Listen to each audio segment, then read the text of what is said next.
Hello, everybody, and welcome to the X Factor with the Crypto Hipster, episode 27, season 2, episode 7. And welcome. And it is Friday, February 17. We're halfway through the second month of the year already. Wow, things are moving fast. And welcome. And today, we have a really great show for you. And let's kick things off. We have some global news. We'll kick off with global news, and then we'll get into some U.S. stuff.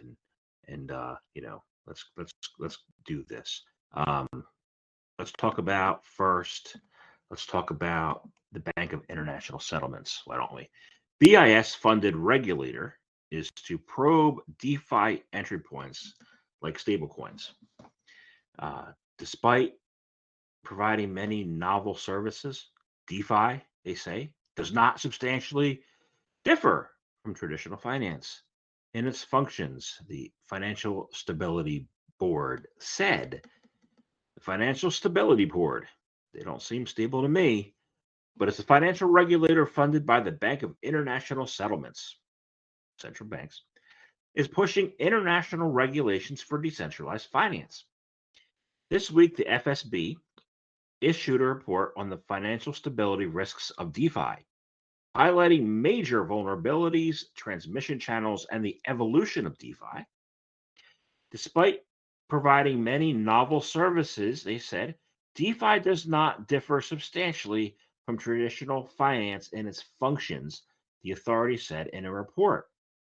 By trying to replicate some functions of TradFi, DeFi increases potential vulnerabilities due to the use of novel technologies, the high degree of ecosystem interlinkages, and the lack of regulation or compliance.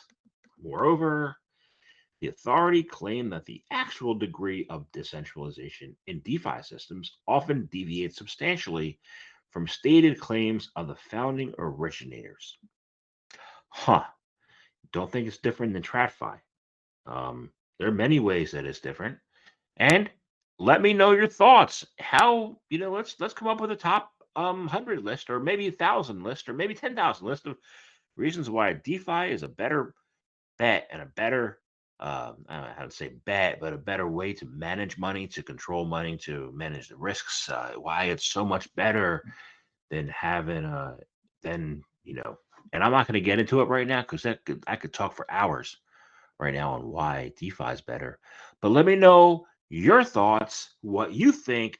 I'm interested to know. And if I get enough people sending me their thoughts, I will put it out in an article somewhere, maybe Twitter, maybe somewhere else.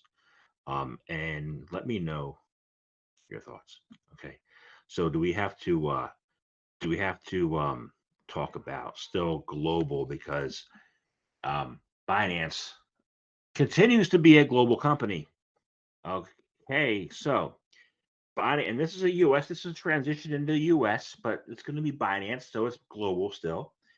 Binance readies their checkbook for potential fines from U.S. regulators. Let's just say that was worded incorrectly, overstepping their authority, U.S. regulators. The world's largest digital asset exchange, Binance, is preparing to face fines and penalties in order to settle outstanding regulatory and law enforcement investigations in the U.S. According to a Wall Street Journal report, whose favors TradFi, of course, they said the firm's chief strategy officer, Patrick Hillman, um, Binance has been working with regulators to remedy past compliance issues. Hillman stated Binance is working with regulators to figure out what are the remediations we have to go through now to make amends. He added the outcome of ongoing investigations will likely be fines, but could be more, stating that this is for regulators to decide. I disagree with you, sir. Regulators are overstepping their authority. The bureaucrats are overstepping their authority. There needs to be a fine line between what they can regulate and what they can't regulate. And hey, let me know your thoughts. Thank you. Okay. So let's talk about those fines. Okay. let's talk about one fine in particular this week, Kraken. Okay, the SEC shook Kraken down for 30 million, but it doesn't mean they had a case, and they likely didn't have a case, and they never have a case, and they never had a case, but they just make cases anyway. Um, Kraken agreed to a settlement of $30 million. The settlement between Kraken, Hayward Ventures, and the United States Security Exchange Commission set off alarm bells in the crypto community this month. Apparently, Kraken, one of the most compliance minded crypto exchanges in existence, decided to buy its piece rather than fight with the SEC for years over whether it was offering unregistered securities through its staking program. The nature of the settlement is that Kraken neither admitted nor denied the SEC's allegations, and the existence of the settlement, technically speaking, cannot be used as legal precedent for any argument either side of the issue might present. That said, settlement matters as a clearly chilling the crypto topic right now. The SEC Chairman Gensler, who was one of those appointed bureaucrats, not voted on, but just appointed, whether it's through staking as a service, lending, or other means, crypto intermediaries, when offering investment contracts in exchange for investor tokens, need to provide the proper disclosures and safeguards required by our securities laws. Sir casts a wide net, indeed, for what the SEC considers to be investment contracts. So they didn't have crypto in 1933, Gary, or 1940. It's new, goes by different rules. It's better than your stock companies. Anyway, that you are failing to oversee properly. Gensler says that running a staking business was perhaps precisely what he had in mind as far as offering a wide net and what he considers investment contracts. Yeah. Okay. Let's move on. Okay. Oh, let me know your thoughts. Do you think Kraken should have paid up for something they didn't do wrong? So let's see. But let's continue. Let's continue to stick with SEC, okay? Because there's something else to be said here. This week, the SEC has proposed tougher rules as part of its crypto custody crackdown. Okay. All right. It's cracking down on something it can't crack down on, but let's crack down. Let's crack down and drill into this a little further. A 5-member panel of the U.S. Security Exchange Commission has voted 4-1, of course, in favor of the proposal that may make more difficult for cryptocurrency firms to serve as digital asset custodians. The proposal, which is yet to be officially approved by the SEC, recommends amendments to the 2009 custody rule. Okay, we're getting closer in time now than 1933. And it will apply to custodians of all assets, including cryptocurrencies, all assets. Gensler stated that currently some of the crypto trading platforms that are offering custody services are not actual qualified custodians. According to the SEC, a qualified custodian is generally a federal or state chartered bank or savings association, trust company, a registered broker-dealer, a registered futures commission merchant, or a foreign financial institution. In order to become a qualified custodian under the newly proposed rules, U.S. and offshore firms would additionally need to ensure that all custodied assets, including cryptocurrencies, are properly segregated, while these custodians will be required to jump through additional hoops, such as annual audits from public accountants, among other transparency measures. Okay, there are some good, interesting things in there that will be helpful to people not losing their money, like audits. And every company is audited. So let me know your thoughts. Where in this is a good thing, and where in this is the SEC just overreaching? And yeah, let me know what's going on, and what you think about that. So let's go before we leave the U.S. and talk about really cool stuff. Let's talk about the Blockchain Association. Okay. And we were just talking about this, right? Is SEC overstepping, right? Blockchain Association files an amicus brief in Wahi case. Says the SEC exceeded authority The SEC exceeded authority. No. Let's see. The Blockchain Association filed an amicus brief on Monday this week in the U.S. Against the SEC, against former Coinbase global product manager Ishan Wahi and his associates. Well, the SEC case against Wahi. The advocacy group, the Blockchain Association, expressed its support for the defendant's argument for dismissal, claiming the SEC had exceeded its authority in the case. The U.S. District Court of Western Washington is hearing the trial, which involves the alleged insider trading of 9 tokens that the SEC claims are unregistered securities, calling the case the latest salvo in the SEC's apparent ongoing strategy of regulation by enforcement in the digital asset space. The amicus curiae, a friend of the court, brief noted that the SEC declared 9 tokens to be securities with no prior findings. The brief says the SEC conflates the tokens themselves, which are, after all, merely software, with any alleged investment contract pursuant to which those tokens were allegedly sold.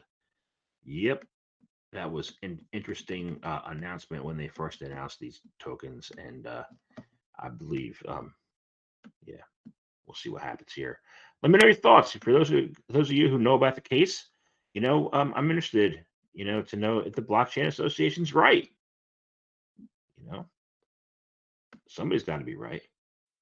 And then staying here in the U.S. for one last bit of news. A lot in the U.S. this week with SEC going on its warpath. Hey, I published a new book, by the way, this week. It is Breaking Wall Street: Why Bitcoin, and I talk all about Bitcoin. I have interviews with Bitcoiners, and it's amazing and how Bitcoin does not get affected by overstepping bureaucrats and unethical politicians. So, with that said, let's talk about the last articles. Paxos, blockchain, Paxos, platform provider, Paxos Trust Company, will halt the issuance of new Binance BUSD tokens, stablecoins, amid the ongoing probe by New York regulators. Paxos officially announced this week on Monday that the firm would end its relationship with Binance for the branded US dollar peg stablecoin BUSD. Starting on Tuesday next week, 21st, Paxos will stop minting new BUSD tokens in accordance with directions and coordination with the New York Department of Financial Services, NYDFS. Paxos emphasized that all existing BUSD tokens will remain fully backed and redeemable through Paxos Trust Company until at least February 2024. Customers will be able to redeem their funds in US dollars and convert their BUSD tokens to another Paxos issued stablecoin, Pax Dollar, or maybe something else. Firm said this action does not impact our ability to continue serving new or existing customers, our continued dedication to grow our staff, or fund our business objectives. Paxos remains committed to becoming the global leader in the blockchain tokenization infrastructure. All right. Get your stablecoins, your BUSD stablecoins off Paxos. Trade or something else. I don't know what it is. Not investment advice. Not investment advice. Okay. All right. So let's go to, actually, this one came up too. Sorry, I gotta stay in the U.S. It's the global show, and I'm in the U.S. still. Can't get out of here. Wyoming lawmakers passed bills to prevent forced disclosures of private keys. Okay. Wyoming lawmakers have passed a bill that will prohibit courts in the state from forcing someone to disclose their digital asset private keys, with one minor exception. The bill was passed by a vote of 41 to 13 in the Wyoming House of Representatives this week, a day after passing 31 to 0 in the Wyoming Senate. If the bill is approved by the governor, it will come into law on July 1st. It says, no person shall be compelled to produce a private key or make a private key known to any other person in any civil, criminal, administrative, legislative, or other proceedings. In the state of Wyoming, the law includes any private keys associated with digital assets, one's digital identity, or any other interests or rights to which the private key provides. Okay. Now, let me know your thoughts. And let's go to Europe. Thank God. Okay. Um, European Union discusses using zero knowledge proofs for digital IDs. The European Union is famous for its ambivalent relationship with privacy. We saw that in AML KYC. We saw that in a few other things, over the years. On one hand, it's the first place in the world to apply strict data protection regulations. They didn't work. On the other hand, its central bank digital currency project lacks anonymity standards for private cryptocurrencies. Doesn't look like that'll work either. Nevertheless, last week, EU lawmakers made a vital step to embrace privacy in the space of citizens' digital identities. Research and Energy Committee included the standard of zero knowledge proofs in its amendments to the European Digital Identity Framework, the EID. The latest update was voted on and it was passed. And while the draft is not publicly viewable, the press specifics said the new EID would allow citizens to identify and authenticate themselves online via a European digital identity wallet without having to resort to commercial providers, as is the case today, a practice that raised trust, security, and privacy concerns. And Jonas Fredriksson, Senior Director for EU Government Affairs at Circle, has noted that the proposal would facilitate the emergence of new business models and opportunities in the digital economy. That is true. Looks like commerce is headed full steam ahead in Europe. It's lovely to see. You want to see that, and let me know what you think about that. Let me know your thoughts. Where are we going to go? Let's talk about that Parliament rule in the EU.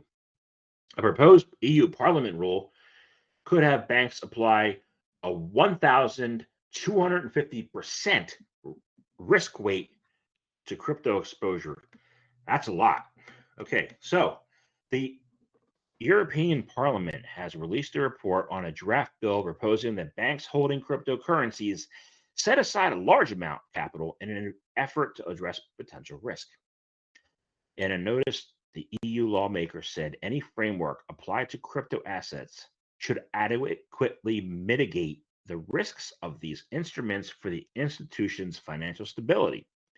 Proposing banks apply a 1,250% risk weight on their exposure to digital assets, one of the highest risk ratings for any investments. The proposed law suggested that such requirements go into effect at the end of 2024. Wow, the rapid increase in financial markets activity in crypto and potentially increasing involvement of institutions in crypto assets related activities should be thoroughly reflected in the Union Prudential Framework in order to adequately manage and mitigate the risks of these instruments for the institution's financial stability, said the report. This is even more urgent in light of the recent adverse developments in the crypto assets markets. That's a lot of capital. So what's cool is that my audience, a lot of us are retail investors. So we don't need to have that extra capital to buy crypto. We can just buy it and tell the institutions at HFSP, have fun staying poor. All right. And that's always fun to tell people. And let me know your thoughts. Is that a good saying? Hey, we'll stay in Europe. The UK FCA to take action against unregistered illegal cryptocurrency ATMs. Yeah, this is a thing this week. The UK financial regulator, the FCA, is coming for unregistered cryptocurrency automated teller machines. The FCA and the cyber team at West Yorkshire Police have taken action against several sites in and around Leeds City suspected of hosting illegally operated crypto ATMs. Announcing the news this week on Tuesday, on Valentine's Day, because they love people so much, The FCA emphasized that no crypto ATM operators in the UK currently have FCA registration. The authority stated that all crypto exchange providers, including crypto ATM operators, must be registered with the FCA and comply with the UK money laundering regulations. Um, okay, so you have to. That's they say you got to play by our. We want to put ATMs in our yard. You got to play by our rules. What do you guys think the rules should be? So let me know your thoughts, and let's get out of Europe, okay, and let us go to South Korea, to Asia. Start in South Korea, and we'll go halfway across the continent. But let's go with Korea. Korean e-commerce executive is accused of accepting Luna for shilling Terra Labs. South Korean prosecutors have requested an arrest warrant for former CEO of Taman, a Korean e-commerce platform, after taking billions of South Korean won in Terra Luna, now known as Terra Classic, for promoting Terra as a simple payment gateway. Wow. This is by Danny Kung Woon Park on Twitter. Seoul prosecutors requested an arrest warrant on the former CEO of e-commerce giant Timon for allegedly receiving bribery from Terra co-founder Daniel Shin in exchange for promoting Terra as a payment method. The Seoul Southern District prosecutors confirmed via text that was true. So that's what's going on in that neck of the woods. If you're in that neck of the woods, let's go. Let me know your thoughts. And we'll stay in that neck of the woods and talk about South Korea. South Korea is to examine crypto staking services following the Kraken case. Okay. As reported by a local publication this week, Korean financial authorities are looking into the staking services market. However, as the unnamed official specified, journalists, the fears of the crypto community about possible repercussions of the recent court deal between the US SEC and Kraken are starting to materialize. Following their American counterparts, South Korean regulators intend to examine the crypto staking operators in their country. No details have been given yet, but they're going to look at it. I'm sure everywhere is going to look at it, and then everywhere should be looking at if your bureaucrats are overstepping their authority. Are they? Let me know your thoughts on why and how bureaucrats think that they can overstep their authority. And then we're going to go to India. Okay. Crypto ads. Crypto ads and sponsors are banned from Women's Cricket League in India. That's what I thought. We're trying to get more adoption from women around the world. This happens. Okay. Following the men's cricket, the Board of Control for Cricket in India, BCCI, prohibits women's teams from having commercial associations with crypto businesses. Indian authorities once again demonstrated their tough stance on crypto with a preemptive ban on crypto advertising and sponsorships in the legal Women's Cricket League. As reported by Planet Sport on Tuesday, on Valentine's Day, because they love people so much, the Board of Control for Cricket in India sent a 68-page advisory to the Women's Premier League teams, specifying the activities which couldn't be advertised. In the document, cryptocurrencies were mentioned along with gambling and tobacco. I agree with that part. It says, no franchise shall undertake a partnership of any kind with association with an entity that is in any way connected/related to an entity that involves or operates directly or indirectly in the cryptocurrency sector. Boo. What do you guys think? Let me know your thoughts. India's been a hotbed for years of crypto, and some of the rules there are just a little unfair, it seems. But let me know what you think about that. And going somewhere that is more crypto friendly, let's go to Dubai, because they're really crypto friendly in Dubai, and they're showing the way. Dubai, Singapore, Switzerland, all really good places for crypto. Let's talk about Dubai. Culture Rich Arts DAO Fest to launch in Dubai this spring.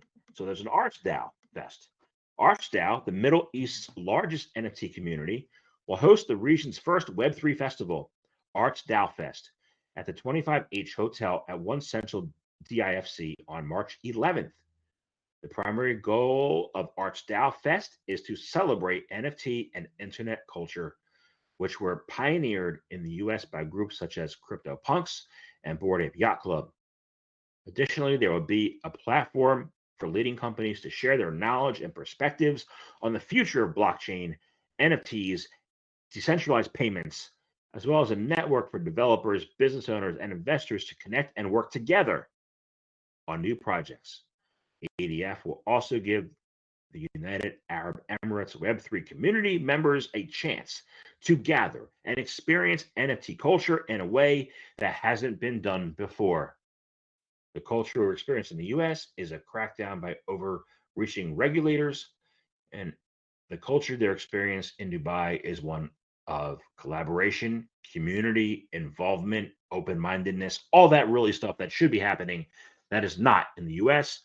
Anas Bertan, co-founder and CEO of ArchDAO, commented, "We believe that the internet culture is reshaping every aspect of our personal lives, including the way we consume culture, obtain and own personal assets, our experiences, and even our identities." He's right. He's right. Anyway, that's the show for this week. I want to thank you. Thank you, everybody, for listening to episode 27 of the X Factor with the Crypto Hipster.